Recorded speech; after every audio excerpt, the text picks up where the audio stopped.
Assalamualaikum warahmatullahi wabarakatuh.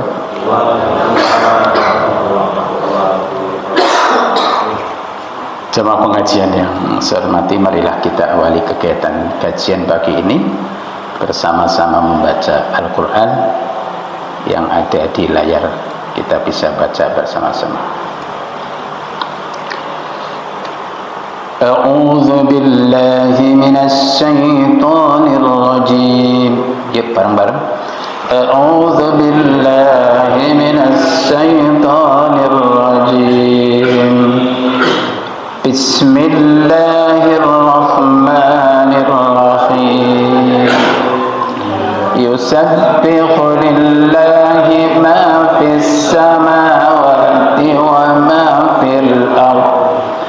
Al-Malikil Quddusil Azizil Hakim. Huwallazi ba'atsa fil ummiyina rasulan minhum yatlu 'alaihim ayatihi wa yuzakkihim wa yu'allimuhumul kitaba wal hikmah wa in kanu min qablu lafi dhalalin mubin wa akharina minhum lamma yalhaqu bihim wa huwal azizul hakim. Dzalika fadlullahi yu'tihi man yasha' wallahu dzul fadlil azim. Mathalul ladzina hummilut tawrata thumma lam yahmiluha kamathalil himari yahmilu asfara. Bi'sa mathalul qawmil ladzina kadzabu bi ayatillah wallahu la yahdil qaumadz zalimin. Qul ya ayyuhalladzina hadu in za'amtum annakum awliya'u lillah min dunil nasi fatamannawul mauta in kuntum shadiqin wa la yatamannawnahu abadan bima qaddamat aydihim wallahu alimun bizzalimin.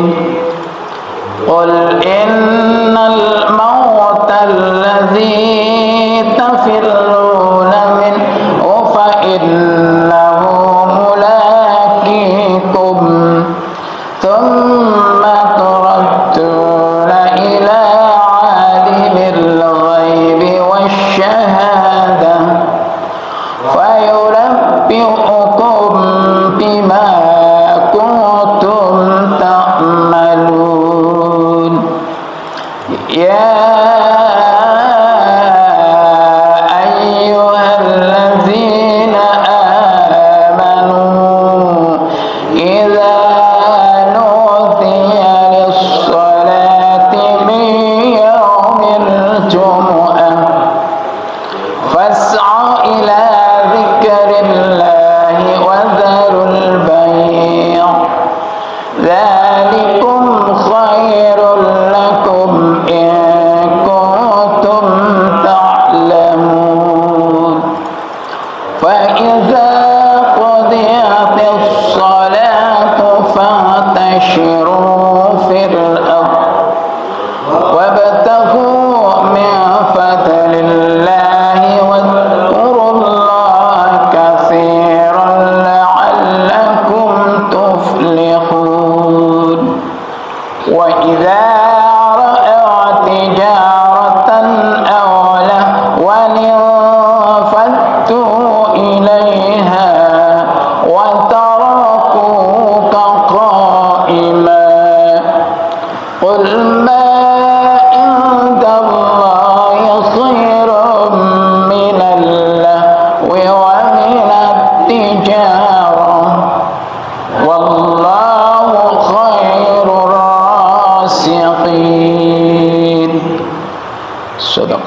Sadaqallahul Azim.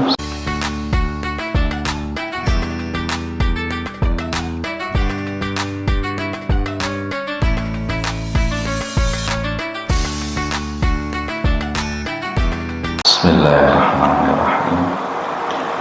Assalamualaikum warahmatullahi wabarakatuh.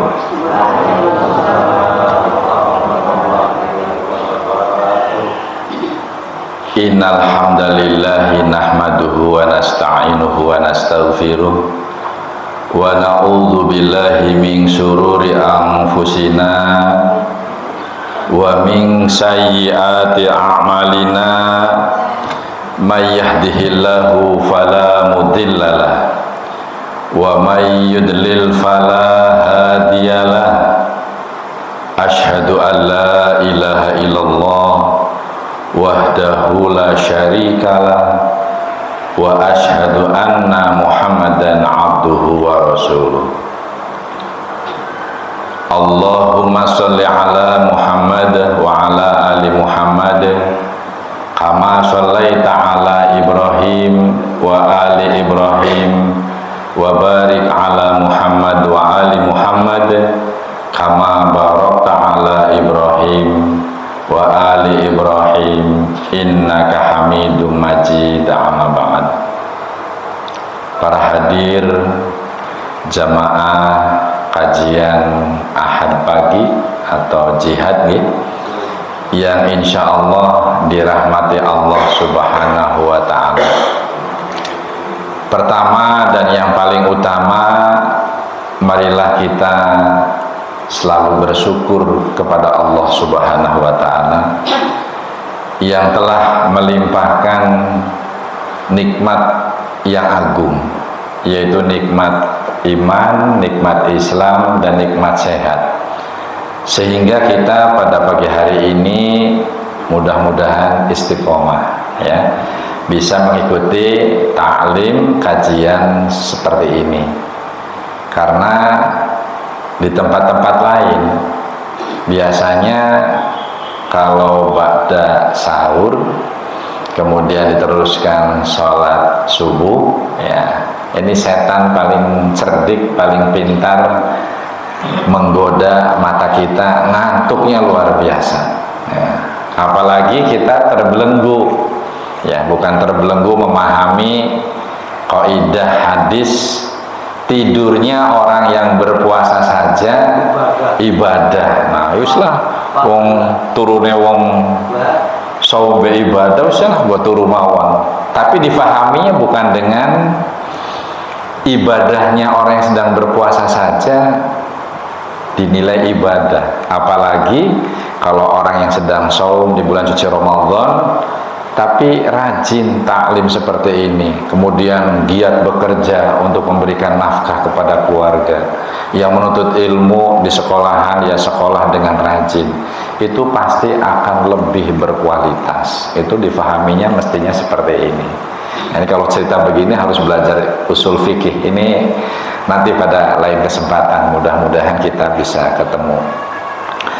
Baik, syariat di dalam Islam pun mengajarkan kita selalu bersolawat atas Nabiullah Muhammad SAW, dan tadi sudah dilantunkan.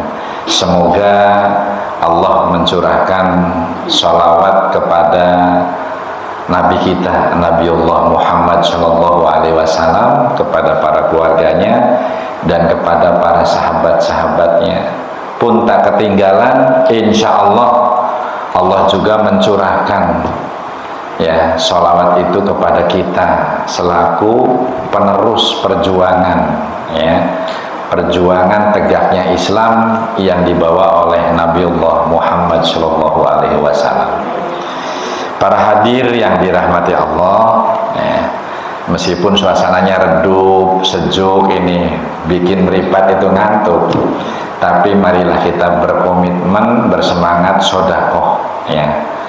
Karena menuntut ilmu itu hukumnya wajib bagi muslim lanang dan muslim wadon, ya. Jadi kalau orang Tanjung itu wajib hukumnya bagi kaum pria maupun wanita. Nah, semangat itulah yang membuat saya dari Banjarharjo ya, dengan Mas Irwan ini apa ya, rasa-rasanya kok ada rasa kangen selama Ramadan. Kok kayaknya terasa lama ya Pak ya, karena kemarin saya ditawari pada ahad kedua, ini ternyata saya jadwalnya padat.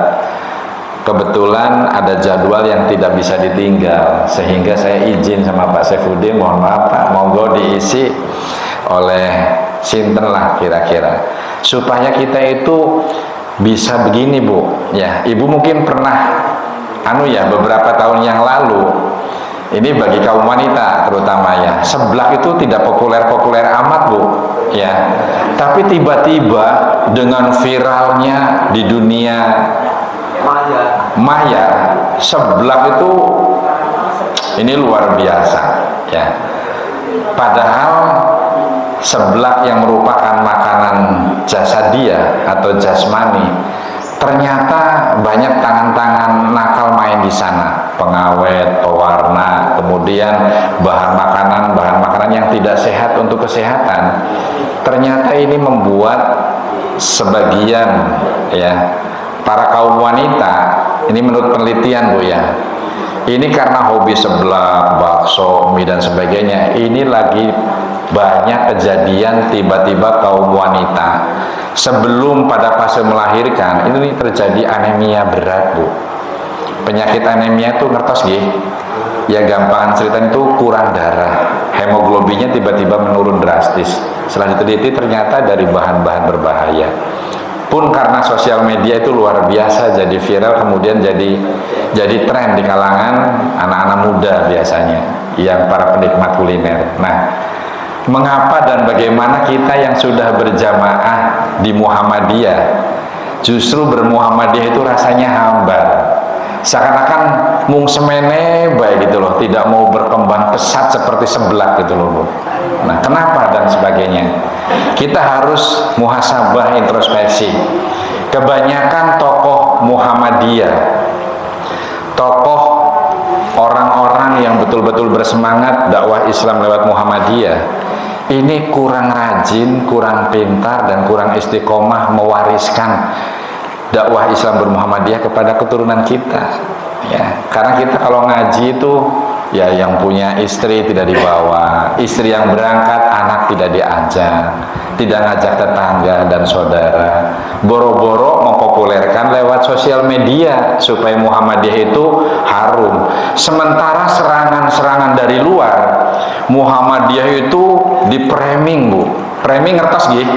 Ini kalau orang yang lihat di sosial media, ini saya lihat Pak Abdul Rasid, ini meskipun sepuh tapi luar biasa. Beliau itu sering ngirimi nasihat-nasihat lewat WA itu. Saya berapa kali dikirimi tentang manfaatnya sosial media untuk dakwah. Sayangnya dari kalangan kita kurang mempopulerkan Muhammadiyah. Jadi rasanya Muhammadiyah itu yang seperti garam ngertos ibu nggih, uyah lah nggih. Padahal meskipun sedikit, tanpa garam masakan sehebat apapun tidak akan terasa sedap Bu, tidak akan nikmat. Nah, jadilah kita menjadi apa ya, orang yang betul-betul mempopulerkan Muhammadiyah seperti halnya fungsi garam. Meskipun orangnya sedikit, tetapi dia ada di mana-mana dan bikin sedap, bikin senang. Kenapa dan bagaimana? Nah, ini ceritanya Muhammadiyah itu harus dipopulerkan. Kita orang Muhammadiyah sudah mungkin berpuluh-puluh tahun, di dalam hatinya pun mungkin belum memiliki kebanggaan. Kenapa tidak bangga? Karena kita Muhammadiyahnya baru mau serasa ikut-ikutan, mau melu-melu ya. Tapi kalau kita belajar bermuhammadiyah yang baik dan benar, insya Allah akan tumbuh semangat jihad. Bagaimana gerakan Muhammadiyah itu didasari oleh satu ayat ya. Nah, ini sebelum melangkah ke sana, saya sengaja ini bersama Pak Saifuddin, kemarin kita digodok pada forum Ideopolitor.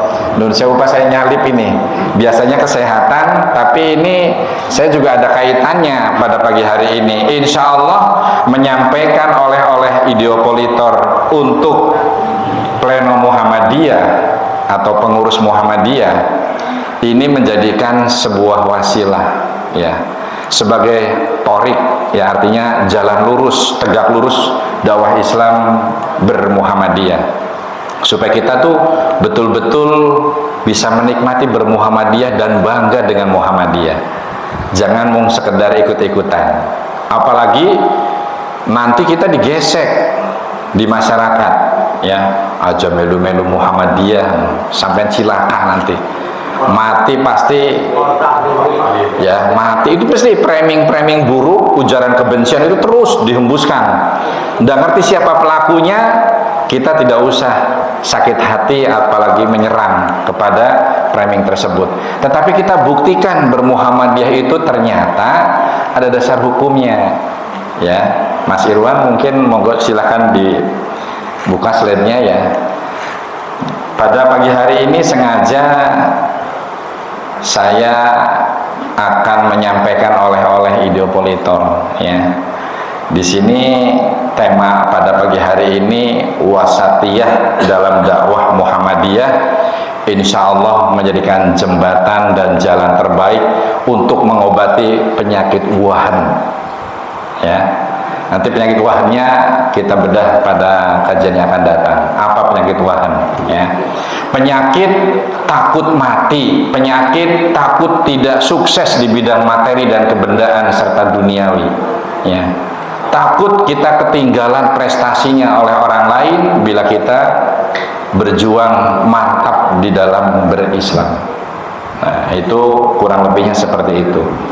Baik, oleh-oleh yang kemarin kami terima, karena saya merasa menjadi bagian dari masyarakat Tanjung.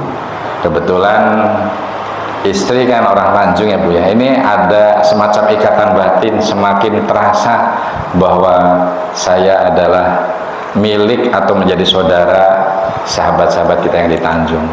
Makanya mungkin pada pagi hari ini kita lebih tepat menyampaikan oleh-olehnya wasatiyah di dalam dakwah Muhammadiyah.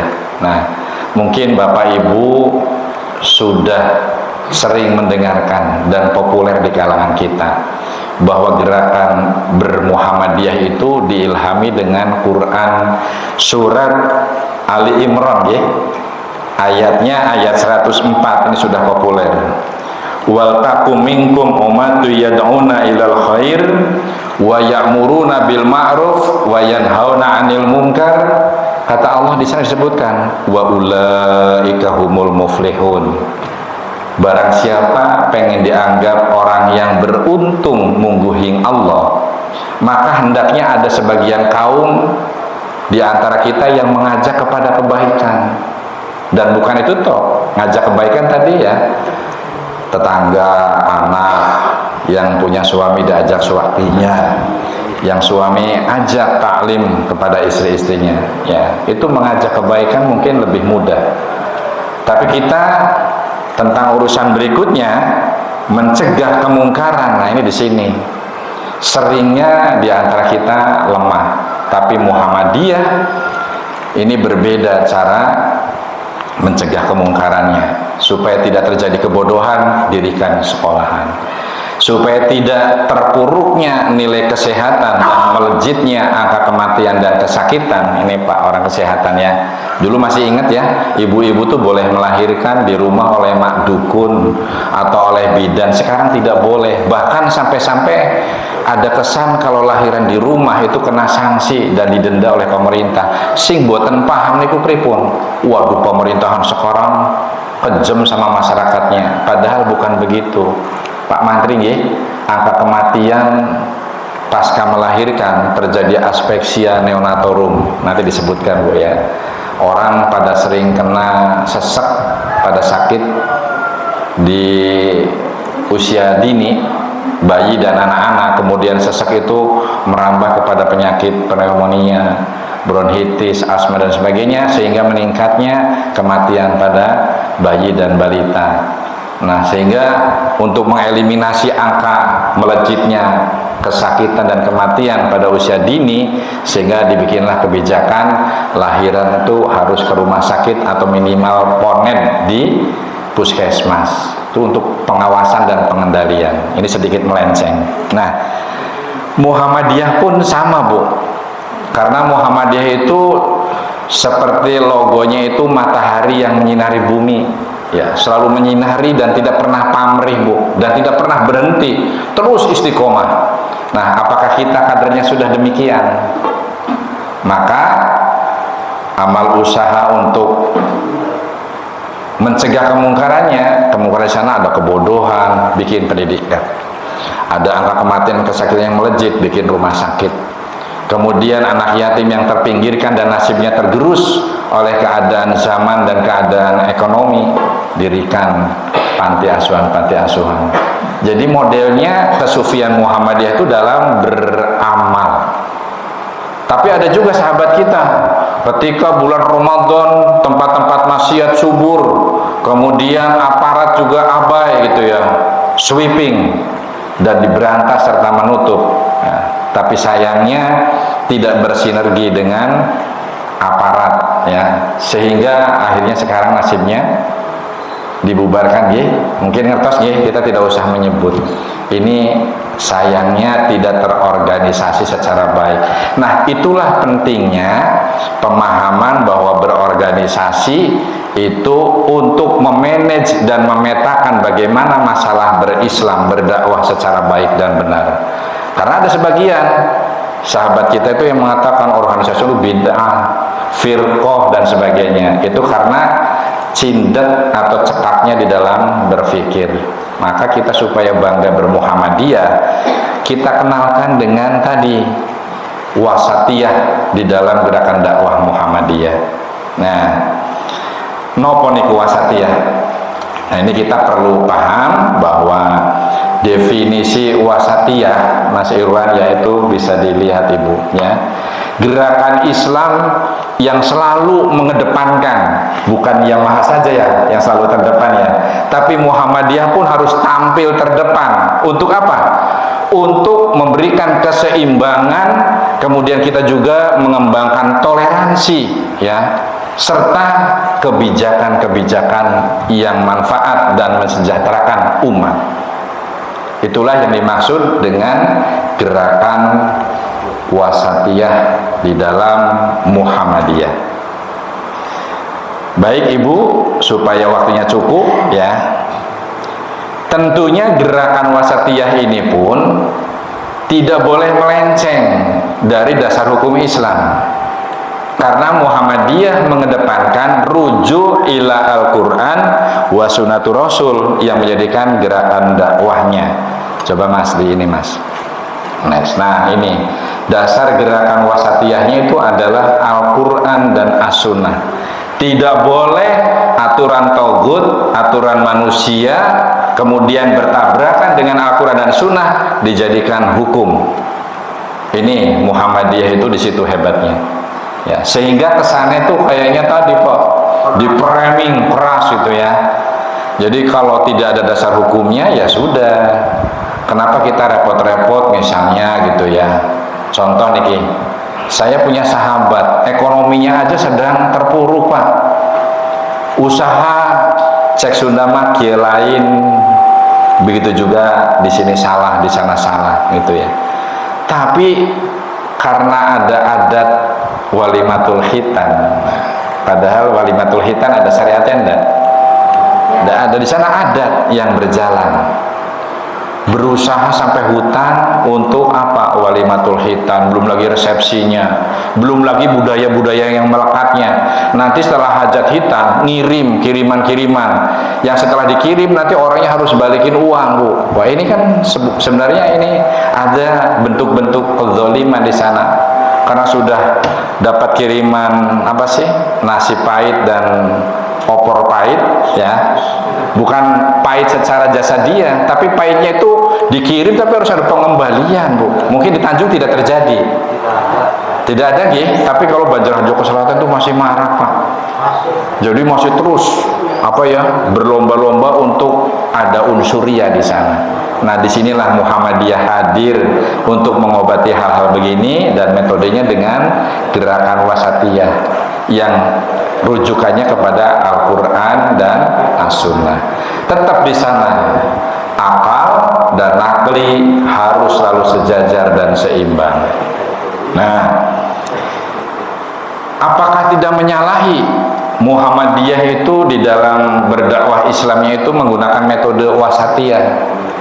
Ya tentu Muhammadiyah itu paling cantik, paling elok ketika mau mengambil keputusan dan kebijakan, karena ternyata Al-Quran saja menuntun, Bu. Ya, mungkin Mas Irwan next, Mas. Nah, di sini untuk metode wasatiyah di dalam gerakan dakwah Islam, ternyata di dalam Quran surat Al-Baqarah surat kedua ayat 143 ini mungkin perlu dicatat, Ibu. Penting ini supaya nanti kita ketika mempopulerkan Muhammadiyah, ya Bu ya, lewat WA, lewat status itu jangan pas lagi tukaran sama suami diupload di status pribadi, itu malah ghibah, Bu, ya. Tapi yang seperti ini, ya, wah, Muhammadiyah dalam gerakan dakwahnya menggunakan metodologi wasatiyah. Dasar hukumnya nopo? Nah, ini Quran surat Al-Baqarah ayat 143. Wa kadzalika ja'alnakum, ya. Bisa ya Bu ya? Wa kadzalika ja'alnakum ummatan wasatan litakunu syuhada'a, ya. Syuhada'a 'alan nasi wa yakunar rasulu 'alaikum syahida. Ini lengkapnya sampai selesai, ya, ditutup dengan Ar-Raufur Rahim. Ini penjelasan konkretnya. Nah, demikian pula kami, kata Allah, ya, dan demikian pula kami, Allah telah menjadikan kamu umat Islam. Umat Islam yang bagaimana? Umat Islam yang wasatiyah, yang pertengahan. Agar apa? Agar kamu menjadi saksi atas perbuatan manusia, dan agar Rasul Muhammad SAW menjadi saksi atas perbuatan kamu. Jadi orang sembarangan, Bu, buatan sembrono memberikan hukum untuk diikuti oleh orang banyak. Nah, inilah Muhammadiyah, ya. Ini metodologinya. Itu kurang lebihnya tentang wasatiyah yang diajarkan oleh Allah lewat firman-Nya, ya. Kemudian kita sebagai umat Islam yang kebetulan di dalam memetakan permasalahan berislam secara baik dan benar menggunakan metodologi berorganisasi, ya. Berorganisasi itu sama, Bu, seperti Ibu punya keluarga, ya. Kebetulan dalam rumah itu keluarga, ada keluarga kecil, hanya bapak, ibu, dan anak. Keluarga besar, nanti ada mbah yang ikut di situ, ada si teteh misalnya, atau si bibi, dan bagaimana. Di sana dibentuklah sistem, ya, tugas dan kewajiban untuk mencari nafkah suami. Ibu bagi tugas, Bu, memetakan permasalahan yang kecil dalam keluarga, ya. Apalagi di dalam Islam, Muhammadiyah itu memetakan. Dari pleno nanti itu ada yang membawahi, ya, seperti Pak Saifuddin membawahi LSBO, ya, Lembaga Seni dan Budaya. Beliau kan wakil ketua. Kemudian Majelis Pustaka dan Informatika. Nah, seperti saya, mungkin karena orang kesehatan, membawahi MPKU dan Majelis MPKU dan LSBO saya, ya. Oh ya, LSBO itu saya. Pak Saifuddin berarti LBHU dengan, ya, haji dan umroh. Nah, itu artinya kita memetakan, berbagi tugas, karena Islam itu kompleks. Orang cuma sholat, zakat, puasa mawon, tapi ada ibadah muamalah yang lebih banyak, harus diatur, harus di-manage secara baik. Nah, kita sebagai warga Muhammadiyah kalau kita betul-betul sudah bermuhammadiyah yang baik, kita mestinya harus sudah sama-sama merasakan nikmatnya bermuhammadiyah. Nikmat itu bukan hanya sekedar mencicipi makanan yang bersifat kebutuhan jasadiah, tetapi kebutuhan atau makanan dan minuman untuk ruhani kita, sudahkah kita merasakan? Apa itu ciri-ciri wasatiyah itu?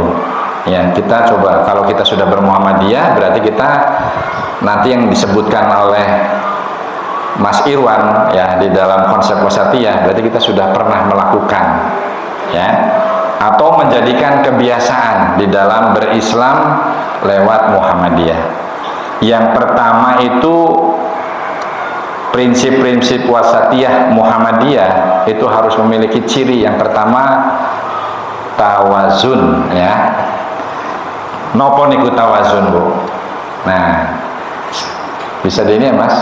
Tawazun itu apa, Mas? Coba Mas di ini. Ada ini enggak? Slide-nya supaya bisa dibaca. Bisa enggak? Next. Ada enggak? Oh, itu artinya. Coba ke bawah lagi. Nah, berarti ya, Mas? Enggak ini ya, definisinya ya. Nah, tawazun itu di sini adalah seimbang. Seimbang dalam nopo? Seimbang di dalam meraih hal material dan spiritual, Bu. Jadi kalau kita bermuhammadiyah, orang mung cuma tukang zikir, tukang selamatan, tukang sholawatan, tukang tahlilan mawon, tetapi dapurnya keluarga, nasibnya anak-anak yang butuh biaya, kemudian masa depan anak, supaya kita itu perlu khawatir bagaimana sepeninggal kita keturunan kita menjadi lemah. Itu tidak boleh menurut Al-Quran. Nah, jadi kita hendaknya khawatir meninggalkan keturunan yang lemah ilmunya, lemah akhlaknya, lemah berislamnya. Kita harus khawatir, sehingga kita harus memiliki bermuhammadiyah itu sifat tawazun, seimbang di dalam meraih kebahagiaan dunia dan jangan lupa meraih untuk bekal di akhirat atau material dan spiritual. Begitu nggih? Nah, untuk penjelasan singkatnya ya. Nah, ini ternyata Allah juga menuntun di dalam salah satu, sebenarnya banyak ini tawazun itu ya, tapi saya ambil satu saja supaya cukup waktunya. Di dalam firman Allah surat Al-Qasas ayat 77, surat ke-28, monggo bisa dibaca bareng-bareng. Wabtaghi fima ataqallah ya, adzaral akhirah wala tansa nasibaka minad dunya wa ahsin kama ahsanallah ilaika wala tabghil fasada fil ard innallaha la yuhibbul mufsidin. Dan carilah, ini mungguhing Allah itu ya, Allah itu memerintah, dan carilah untuk kita semua apa itu? Pahala negeri akhirat dengan apa yang telah dianugerahkan Allah kepadamu, tetapi janganlah kamu melupakan bagian-bagianmu di dunia dan berbuat baiklah kepada orang lain sebagaimana Allah telah berbuat baik kepadamu, dan janganlah kamu berbuat kerusakan di bumi. Jadi orang Islam itu tadi, wah ini musim hujan, berarti drainase di sekitar kita jangan sampai tersumbat oleh sampah. Kita di dalam menebang pohon tidak boleh sembarangan. Sebelum mengganti pohon mau ditebang, tanam dulu di sebelahnya. Setelah kira-kira bisa menggantikan, baru ditebang. Karena apa? Allah memberikan peringatan, Zaharal fasadu fil barri wal bahr bima kasabat aydin nas. Jadi sejatinya kerusakan di daratan dan di lautan itu akibat ulah tangan manusia yang nakal. Penyakit mencret, tifus itu kan penyakit jorok, Bu. Lingkungan yang kotor, makan minum tidak dicuci dulu, makannya sudah matang tidak ditutup ya, sehingga lalat menjadi penular penyakit tersebut. Banyak banjir bandang, longsor dan sebagainya, itu akibat perilaku-perilaku buruk yang merusak lingkungan. Kita kalau sudah tidak melakukan seperti itu, berarti kita sudah melakukan sifat-sifat wasatiyah yang dinamakan tawazun. Begitu nggih? Nah, kemudian apalagi? Yang kedua, sifat bermuhammadiyah di dalam proses wasatiyah ini juga ada yang disebut dengan i'tidal. Orang sing paham nggih i'tidal apa? Nah, i'tidal itu kita harus rajin berperilaku proporsional dan adil. Ya, contohnya begini, Bu. Kesannya di agama sebelah tuh menilai bukan Muhammadiyah, Islam secara umum, ya, itu tidak adil di dalam hal ilmu faraid. Paham nggih? Bagi waris, wong lanang sapikulan, ya, wong wadon sagendongan. Laki-laki 2 bagian, wanita cuma hanya 1 bagian. Kalau secara matematik enggak, Bu, seperti diskriminatif terhadap kaum wanita. Tapi janjane matematika Allah itu yang tertuang di dalam Al-Quran itu tidak begitu. Karena apa? Laki-laki besok di pundaknya lah akan menanggung kewajiban keluarganya, istrinya akan dinafkahi, anak-anaknya juga akan dientaskan dari kebodohan dan dari kemiskinan, sehingga 2 bagian. Kalau wanita dapat sebagian, malah untung, Bu, nanti kebagian yang 2 bagian dari suaminya. Ini mestinya difahami dengan begitu, ya. Jadi proporsional di dalam menggunakan hukum. Wah, kayaknya orang adil, aku tapan melune ikut pemerintah saja, sama rata dan sama rasa. Nah, itu kelihatannya keluar dari rel, berarti kita tidak proporsional di dalam menegakkan hukum. Siap Ibu nggih? Besok ketika kita bagi waris, ya harus menegakkan ini proporsional. Muhammadiyah tegas dalam hal ini, ya. Nah, satu lagi ini, mohon maaf ini yang kadang-kadang tidak disukai oleh istri, ya, tentang poligami, Bu. Ini tentang poligami boleh 1, 2, 3 sampai 4. Belum disampaikan ayatnya itu sudah muncul rasa mual di dalam hati ibu-ibu gitu ya. Sebenarnya ibu-ibu tuh yang bermuhammadiyah atau beraisyah tidak boleh begitu. Itu ayat Allah. Karena pada kondisi tertentu poligami ternyata dibutuhkan. Misalnya suaminya seorang dai yang harus bisa ada di Surabaya dalam 2 jam yang akan datang, kemudian di Jakarta 2 jam yang akan datang, ya. Itulah contoh Nabi, ya, beristri lebih dari 1 itu yang dinikahi apa? Bukan karena masih perawan, masih cenos, masih ayu, bukan, Bu. Tapi Siti Khadijah dinikahi ternyata hartanya untuk membantu perjuangan Islam. Siti Aisyah mengawal perjuangan Kanjeng Nabi, ya, menjadi periwayat hadis, ya. Ini kalau poligami yang dilakukan oleh orang-orang sekarang, ya, lagi tenor-tenornya tiba-tiba poligami, yang dipoligaminya masih 17 tahun, ya. Padahal kalau undang-undang pernikahan sekarang saja berarti sudah nabrak, Bu. Sekarang kan undang-undang yang ditentukan oleh pemerintah kan minimal 19 tahun baru boleh dinikahkan. Sehingga memang banyak kelemahan juga. Kalau belum 19 tahun pengen nikah, wis kebelet, Bu, akhirnya pada hubungan bebas di luar sana. Nah, ini juga perlu adanya penataan atau simpatisan dari umat Islam, khususnya Muhammadiyah, yang pinter berpolitik, yang cerdas berpolitik. Mari isi politik itu untuk tadi membuahkan undang-undang yang berpihak kepada hukum Islam, supaya tadi i'tidal itu proporsional dan adil menegakkan hukum. Itu nomor 2. Kemudian yang nomor 3, ciri orang bermuhammadiyah yang bagus dalam rangka berwasatiyah itu apa? Yang ketiga niku tasamuh, Bu. Tasamuh niku nopo? Ada yang paham? Toleran, ya, menghormati perbedaan, memahami adanya perbedaan di dalam memahami Islam. Ibu mungkin ngertos nggih? Sahabat kita umat Islam ada yang memahami hukum itu konseptual. Zaman baheula dalam dunia pengobatan Nabi misalnya gitu ya, ada bekam, ada herbal-herbal tertentu gitu ya. Zaman sekarang ada yang kekeh tidak mau menerima ilmu kedokteran, Bu.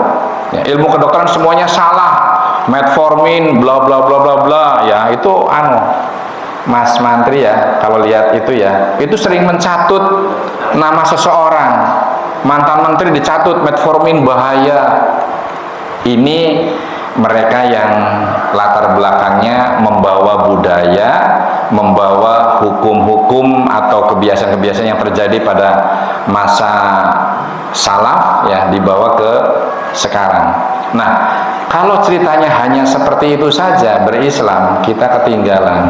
Contoh ya, di mana ada ayat Al-Quran yang menjelaskan atau hadis yang menjelaskan tentang jenis zakat fitri. Kita sering menyebutnya zakat fitrah ya. Zakat fitri sebenarnya harusnya ya, zakat fitri. Di sana bunyinya tuh, matan hadisnya itu kurma 1 sok. Kenapa menjadi beras? Kalau mereka membawanya prinsip tadi konseptual, berarti haram dong ya.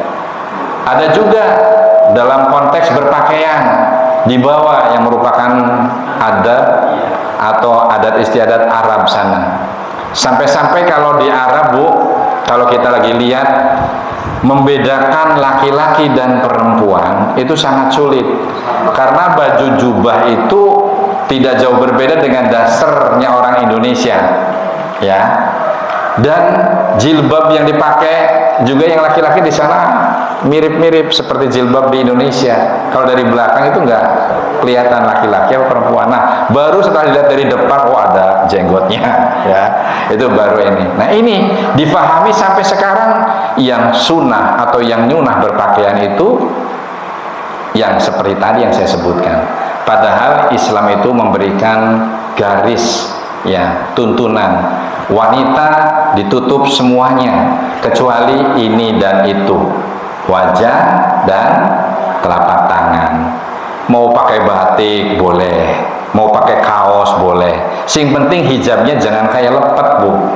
Pakainya jilbab, ke bawahnya itu lekuk badannya kayak biolanya kelihatan, yaitu bukan hijab. Nah, laki-laki bagaimana? Muhammadiyah sing pakai batik, sing pakai baju koko monggo. Yang penting menutup auratnya, bujalnya tertutup, kemudian pantalon atau celana atau sarung harus di bawah lutut. Itulah yang namanya perbedaan-perbedaan memahami begitu. Ada yang berbeda dengan kita. Kita berarti harus tidak boleh menghujat, menggesek atau menjustis. Mereka itu sesat di dalam memahami agamanya. Nah, kita berarti perlu toleransi atau menghormati perbedaan. Nah, kemudian yang keempat, berapa menit lagi nih? Yang keempat, surah. Ya, surah itu apa? Di dalam memetakan masalah, memecahkan masalah, mencari solusi dan jalan terbaik dari jalan yang sulit dihadapi oleh manusia, maka bermusyawarahlah. Itulah pentingnya Muhammadiyah itu berorganisasi. Berislam lewat Muhammadiyah itu adalah bentuk organisasi, menjadikan jalan, memanage, mengatur ya, bagaimana memahami Islam dan berjuang untuk Islam supaya tidak keluar dari relnya. Karena masih ada, Pak, sahabat-sahabat kita yang memahami, walah, kalau yang namanya berorganisasi zaman Nabi baheula, zaman para sahabat itu tidak ada yang namanya organisasi, itu firqah. Ya. Dia mengeluarkannya waqtasimu bihablillahi jami'a wa la tafarraqu ila akhiril ayat ya. Berpegang teguhlah pada tali Allah dan jangan berfirqah-firqah katanya. Nah, inilah karena tidak mengambil jalan wasatiyah, jalan tengahan tadi ya.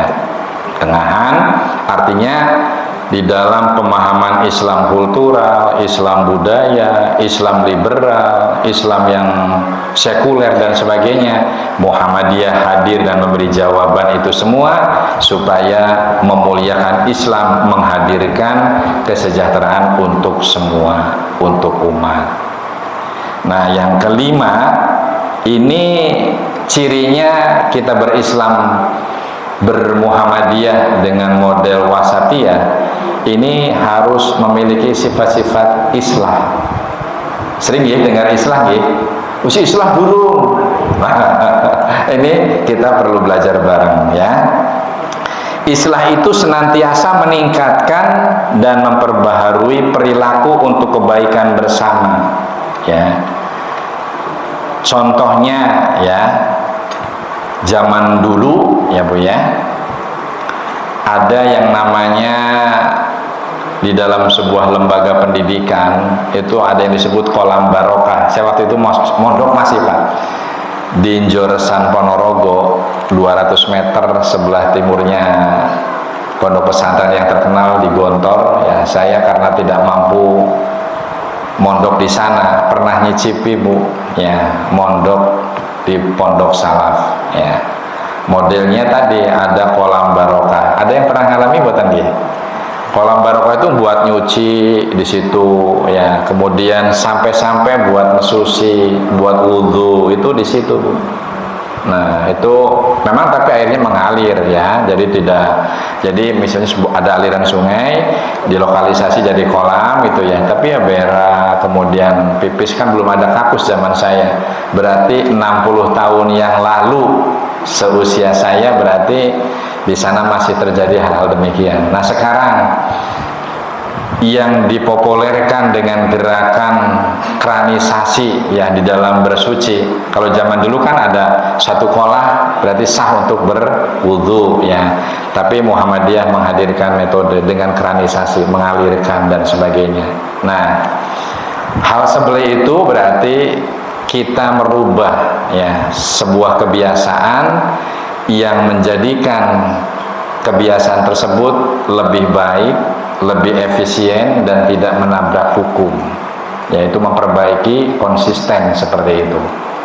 Jadi kalau kita ada kebiasaan umat Islam ya, umat Islam kebiasaannya misalnya ini yang lebih ekstrim Pak ya, kalau ada orang mau nikah ya, orang mau nikah itu ada yang disebut kegiatan nyembah. Padahal nyembah itu kan karo Gusti Allah ya Bu. Nyembah itu teng makam. Datang ke para sepuh yang sudah meninggal, kemudian nyembah di sana, memang kirim doa Bu. Tapi ujung-ujungnya di akhir doa dia minta, Mbah, kula badhe nikahaken si fulan. Nyuwun barokah supaya sing kondangane kathah, amplope ageng-ageng. Bukan amplopnya yang ageng, isi amplopnya nominalnya besar maksudnya gitu loh. Dimintakan di kuburan. Nah, sehingga dakwah Islam di sana mempopulerkan dengan menggerakkan dakwah anti TBC, tahayul, bid'ah dan hurafat. Apa kita tidak bangga dengan berislam seperti itu? Cuma kitanya tuh banci Bu, tidak berani menyampaikan dengan baik dan benar. Ya. Apalagi misalnya ada saudara dekat itu ya, loh, bukan nanti ada serba orang kepenak Bu. Ya, orang kepenak bukan tersinggung ya. Tapi kita tetap harus menyampaikan dengan cara-cara yang baik dan santun. Mbak, Mas, nek nyembah niku kali Gusti Allah. Kalau kuburan ke sana itu kita oh iya mau menikahkan anak. Nah, besok kalau mau nikah jaga kesehatan ya, suamimu diurusin bener, dinafkahi sing bener supaya apa? Supaya bojone awet enom, sehat ya. Kemudian sering ngaji supaya pinter. Orang pinter pasti hidupnya itu akan diangkat derajatnya ya, asal beriman ya. Kan Allah akan mengangkat derajat orang yang beriman dan berilmu ya. Itu di sana berarti tadhkirul maut, bukan untuk nyembah minta barokah. Nah ini kita memang harus punya metode dakwah yang baik seperti itu. Sudah bukan zaman yang haram, salah itu, mungkar itu ya, kita ditinggal Bu. Tapi diwisiki, dinasihati ya, manajen yuk kita curhat yuk, kita diskusi ya, kembalikan posisi kita takziah kepada yang meninggal, atau kita kirim doa ke kuburan itu, yang butuh itu yang meninggal dengan doa-doa kita ya, dan mengajarkan kepada hati kita oh iya sesoleh apapun, apalagi kita berbuat keburukan, akan mati, akan meninggal. Berarti saya pulang dari kuburan tuh akan merubah sikap menjadi orang yang lebih baik. Harusnya demikian. Nah, itulah merubah sesuatu kebiasaan yang tidak baik menjadi lebih baik dan selaras dengan Al-Quran dan As-Sunnah. Ya. Kemudian yang keenam yaitu qudwah. Ya, qudwah itu menjadi teladan dan mengambil prakarsa untuk menciptakan kesejahteraan bersama. Misalnya ini ibu-ibu lagi nih Bu, ya. Ibu-ibu itu kan katone orang nyambut gawe Pak, tapi coba kalau kita sehari saja kita menjadi peneliti dan pemerhati seorang wanita, dari mulai bangun tidur sampai tidur lagi, ternyata pekerjaan wanita itu sangat berat Pak. Dari urusan ngurusi kasur, memenuhi kebutuhan kasur, ya, sampai ngurusi anak, ya, kemudian merawat nafkah yang diberikan kepadanya, sampai-sampai supaya rumah itu resik, indah, bagus, nyaman itu istri Pak. Kita laki-laki jangan egois, dikit-dikit nyalain, dikit-dikit maido gitu ya. Itu tidak boleh begitu. Istri itu harus disayangi. Sampai-sampai Nabi itu kalau memanggil istrinya, ya Humairo, ya, wahai istriku yang pipinya kemerah-merahan. Kita pernah kayak gitu? Kalau belum pernah berarti kita bukan bermuhammadiyah yang baik. Punya istri gitu ya, mau tidur Bu, karena ngorok dan ngiler, ngorok kalau ngiler gitu ya, mana tahu gitu ya. Caranya begitu. Apalagi kalau dimasakkan, kemudian masakannya asin gitu ya, moyokine setengah mati. Tidak begitu. Nabi itu memberikan contoh terbaik. Ya. Nah itu untuk merubah sikap-sikap yang tidak bagus tadi, ya harus memiliki sifat Islam. Ini sekarang qudwah ya, menjadi teladan dan mengambil pemrakarsa ya untuk menciptakan kesejahteraan bersama. Ini contohnya misalnya ibu-ibu jelas-jelas tidak begitu sibuk, apalagi kalau ibunya yang sudah sibuk. Yang sudah sibuk justru malah menjadi penggerak Bu. Biasanya orang Muhammadiyah itu rajin Bu, ya menjadi tokoh di posyandu, ya kemudian tokoh atau menjadi orang-orang yang gigih menjadi kader-kader bagaimana mengeliminasi ini pun apa? Mengurangi angka kesakitan dan kematian pada orang-orang TBC. Itu ibu-ibu Aisyah saya melihat rajin banget itu ya, apalagi zaman Covid, masak, mendirikan dapur bersama kemudian dibagikan supaya tidak membuat orang itu sering keluar rumah dan menularkan antar sesama. Ini menjadi penggerak-penggerak yang seperti itu. Kemudian MDMC yang dimiliki oleh Muhammadiyah menanggulangi berbagai macam problem bencana alam. Ini Muhammadiyah itu sudah mengambil bagian di sana. Sing sejen bisanya apa? Ya, dikir saja ya, misalnya sampai-sampai penilaian di kalangan mereka tuh kalau belum hitam batuknya, keningnya itu ya, itu berarti belum tasawuf.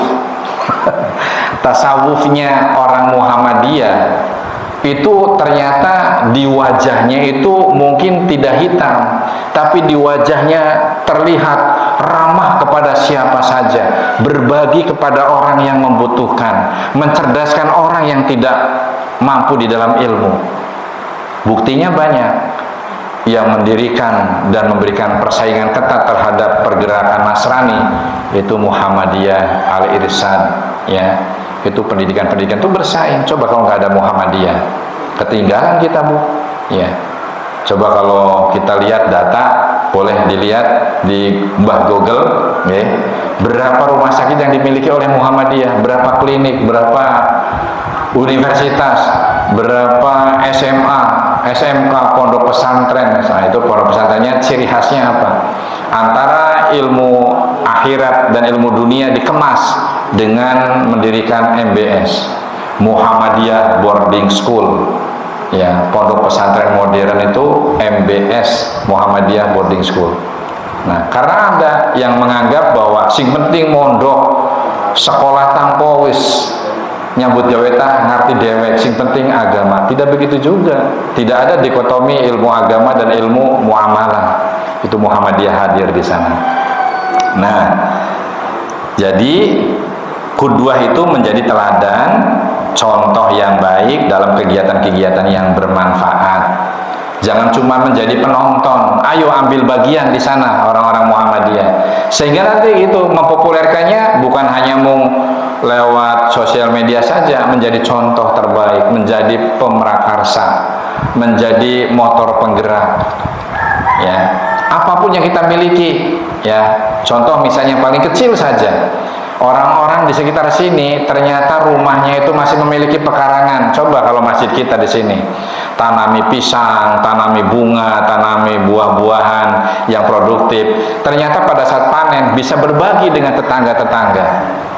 Ayo Muhammadiyah harus bangkit menjadi pemrakarsa untuk menciptakan kesejahteraan untuk sesama. Ya, qudwah. Ya. Kemudian yang terakhir, gerakan wasatiyah itu di sini ada yang dinamakan Mas Irwan. Oh ya ada. Nomor 7 Bu ya. Muwatonah ya, mengakui eksistensi negara dan menjadi warga negara yang patuh terhadap hukum. Jadi kalau di Muhammadiyah masih punya motor bodong, tidak mau bayar pajak, kemudian punya bangunan dan tanah harus diobyak-obyak bayar pajaknya, apalagi nunggak. PLN ketika kita telat bayar kemudian kita marah-marah dan mengeluarkan kata-kata kotor, berarti kita belum muwatonah. Kita harus mengakui siapapun bupati yang terpilih di Brebes, meskipun kita kemarin tidak mendukung, ya berarti kita ya sudah, beliau adalah pemimpin kita. Tapi sayangnya sekarang budaya pemimpin tuh punya pendendam. Kalau ada tokoh yang dulu tidak mendukung bahkan menjadi lawan politiknya, itu boro-boro dicawel, lirik bemboten, ya kadang-kadang pergerakannya pun dipersempit. Nah ini yang bahaya itu. Jadi pemimpinnya itu tidak memberikan contoh terbaik. Karena apa? Konsep Nabi itu tidak demikian. Nabi menjadi imam, jadi imam yang bagus, mengingatkan softnya diluruskan dulu, dirapatkan, ya. Kemudian baru berangkat ngimami. Di sini kita sholat, poting troso, ada yang kopong, ada yang bolong softnya. Imamnya jalan sendiri gitu ya. Nah ini yang seperti ini. Coba kalau di kalangan Muhammadiyah, ya pasti Pak Saifuddin sebelum ngimami menghadap ke makmum dulu. Mohon maaf, softnya diisi terlebih dahulu. Yang di luar karena ruangan masjid masih cukup, mohon memenuhi soft dulu. Karena lurusnya soft, disiplinnya sholat merupakan keutamaan di dalam amaliyah sholat itu sendiri. Demikian sempurnanya sholat terletak di dalam rapih dan disiplinnya sholat. Ya itu kan kalau diterjemahkan begitu Pak. Ya. Nah akhirnya kita berarti sudah sampai di 7 sifat-sifat wasatiyah yang harus kita miliki. Kalau kita misalnya belum sempurna, mari kita saling mengingatkan, saling memberikan penularan-penularan, mentransfer ilmu tentang Muhammadiyah di dalam berislam yang baik dengan metode wasatiyah. Nah, ternyata Muhammadiyah itu bercita-cita luhur dengan wasatiyah tadi, ya. Apa cita-cita luhurnya? Bukan untuk mengumpulkan aset dan kekayaan saja untuk Muhammadiyah dan para pengurusnya, Bu. Kan kalau di sana-sana kalau Muhammadiyah atau teman-teman yang lain itu ya berebut kue setelah kuenya itu matang. Ya. Kalau di Muhammadiyah terjadi demikian, itu biasanya oknum dan bersifat bukan sistem. Tapi kalau sistem di Muhammadiyah, kalau ada SMA Muhammadiyah, rumah sakit Muhammadiyah, itu floor murni milik Muhammadiyah. Tapi kalau di tempat-tempat yang lain, ya pondok pesantren Kiai A, pondok pesantren Kiai B, setelah tokohnya meninggal, anaknya menggantikan, ora payu. Ya, kalau Muhammadiyah tidak, jalan terus, makin hari semakin maju. Buktinya berapa gelintir pada saat awal-awal Muhammadiyah berdiri, sekarang ternyata Muhammadiyah itu kekayaannya Masya Allah, ya. Untuk apa? Untuk menampilkan Islam yang membuat orang senang dengan apa yang dilakukan oleh kaum muslimin atau membangun Islamic Society. Nah, kita belajar Mas melihat potret, ya, potret gerakan Islam Wasatiyah Muhammadiyah. Nah, contoh yang kemarin-kemarin masih ingat di dalam benak kita itu pada saat terjadi COVID-19, ya. Kita pun di sini berpolemik karena apa? Di Muhammadiyah itu disisipi oleh faham-faham yang lain, bukan faham wasatiyah.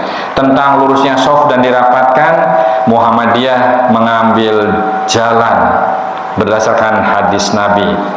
Wong binatang yang kena penyakit pun harus dipisahkan supaya tidak menular. Bahkan kalau di satu wilayah ada yang kena wabah, jangan mendatangi wilayah yang masih pada sehat, atau sebaliknya. Itu hadis dan tuntunan Nabi.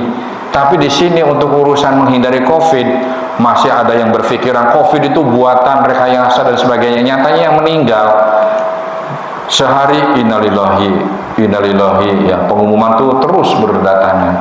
Dari situ saja tidak mau berpikir karena kita tidak memahamkan dalam berislam dengan wasatiyah tadi. Suudzon, meskipun memang betul dalam beberapa program pemerintah selama COVID memang ada yang di sana orang-orang mencari keuntungan, kesempatan di dalam kesempitan. Memang betul itu adalah oknum, ya. Tapi COVID-19 ternyata tidak bisa dielakkan, ya. Jaga jarak softnya. Masih ada yang berpolemik. Sampai-sampai ada orang yang keluar dari masjid tertentu gara-gara ndak mau untuk direnggangkan jaraknya. Apa dulu, social distancing, ya, apa ya, saya masih ini, jadi menjaga jarak. Nah, ternyata dalam hal seperti itu karena di Muhammadiyah memang mungkin belum terlalu mempopulerkan tentang hadis tersebut, sehingga ada yang salah paham, kemudian keluar tidak berjamaah lagi di masjid tertentu, masuk ke masjid yang lain dan sebagainya. Semoga dengan kita semakin memahami dan mempopulerkan gerakan Muhammadiyah dengan model wasatiyah ini, nanti kita semakin bangga. Ternyata Muhammadiyah itu sungguh luar biasa. Kita harus bangga bermuhammadiyah, ya. Nah, itu contoh pada saat kemarin terjadi COVID-19. Nah, kemudian ternyata wasatiyah ini merupakan konsep terbaik di dalam pandangan Islam. Ini menurut siapa? Ini yang menilai bukan kita, bukan menilai sendiri, ya. Untuk memakmurkan kepada sesama makhluk Allah, ini menjadikan sebuah organisasi yang sangat dikagumi dan sudah mendunia kekaguman itu. Jadi kalau di kita malah di framing, tapi di dunia luar sana Muhammadiyah itu dikagumi, Pak. Aset yang terkayanya saja di dunia itu paling hebat, paling tinggi nomor 2. Tapi kalau untuk kalangan Islam ini nomor setunggal, Bu. Sayangnya nomor satunya itu ditempati oleh Katolik dan Protestan asetnya. Nah, kita Muslim di dunia ini aset terbesarnya itu nomor 1, Bu. Nah, ini pendapat para pakar peneliti gerakan dakwah Islam Muhammadiyah. Nah, ini disampaikan oleh, ini kalau nanti ya bisa dilihat nih, siapa yang membuat penelitian, ya, meneliti Muhammadiyah bertahun-tahun, ternyata menjadi gerakan dakwah terhebat, terbaik sedunia, Bu. Ya, itu menurut yang pertama James L. Peacock, ya. Apa dibacanya James L. Peacock, ya. Kemudian orang Jepang, ya, yang dulu pernah menjajah kita, ternyata ada peneliti, satu orang namanya Mitsuo Nakamura, ya. Kemudian yang ketiga Rosalia Sciortino. Nah, ada juga dari tokoh Korea nih, Jun Kim, ya. Bukan Kim Jong Un, apa siapa itu ya? Kim Jong Un, ya. Nah, bukan Kim Jong Un, ya, tapi itu Jun Kim, ya. Bukan Mr. Shin, ya, tapi Jun Kim. Kemudian yang kelima Claire Mary Hefner. Jadi ini adalah para peneliti yang betul-betul meneliti perjuangan Muhammadiyah dari sejak awalnya berdiri hingga kekinian. Nah, berarti kita mestinya tidak boleh berkecil hati, harus bangga dan harus mempopulerkan Muhammadiyah, bukan hanya omon-omon, tapi menjadikan contoh, menjadikan pelaku, ambil bagian di Muhammadiyah. Maka pas temanya, pada saat saya diberi undangan untuk ngisi di sini, Pak Saifuddin, sahabat saya, ngirim poster. Waduh, hadirilah. Kalau di sana kan banjirilah, gitu ya. Kalau banjir tidak disukai, Pak, ya. Tapi kalau di pengajian, banjirilah, ya, kunjungilah, ya. Misalnya tablik akbar, ya, oleh Kiai Haji siapa, gitu ya. Tapi di sana tidak ada nasihat. Tapi kalau di Muhammadiyah itu ada nasihat, ya. Siapkan infak terbaik. Nah, kalau kita berarti sudah bermuhammadiyah, sudahkah kita berinfak terbaik pada kaleng atau kotak infak yang ada di sini? Jawabannya tanya pada rumput yang bergoyang. Ya, ini kalau kita di lingkungan kita ternyata ada yang berkesusahan, sahabat kita. Ini pangapunten Pak Abdul Rasid. Saya prihatin dikirimi foto rumahnya beliau, gitu ya. Mestinya hal-hal seperti ini menjadikan respon cepat dan tanggap dari ibu-ibu Aisyah. Bagaimana kita mengatasi sahabat-sahabat yang seperti beliau. Begitupun bapak-bapak PCM. Nah, akhirnya kami berkoordinasi dengan PCM Tanjung, ya, Mas. Berkoordinasi, memikirkan supaya apa? Di Muhammadiyah itu begini, kunteng. Artinya berat sama dipikul, ringan bareng-bareng dijinjing. Alhamdulillah, yang biasanya kebocoran mungkin sedikit teratasi, Pak, ya. Mohon bersyukur, jangan gelendang dulu loh. Ini lantainya belum, sabar, ya. Doakan, oh sudah, alhamdulillah. Doakan semoga para agnia di Muhammadiyah diberikan keleluasan rizki, dilimpahkan rizkinya yang banyak, yang thayyib, disehatkan, kemudian diistiqomahkan ibadahnya. Kemudian yang berkekurangan disabarkan menerima ujian berkekurangannya, tetapi tetap istiqomah ibadahnya. Bagi sahabat-sahabat kita yang sedang sakit, kita doakan semoga diangkat dan disembuhkan penyakitnya. Demikian kajian jihad pagi hari ini, semoga bermanfaat.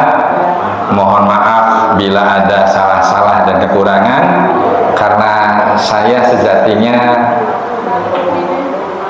bukan profil untuk menjadi penceramah, tapi saya adalah profesinya tukang obati, Bu.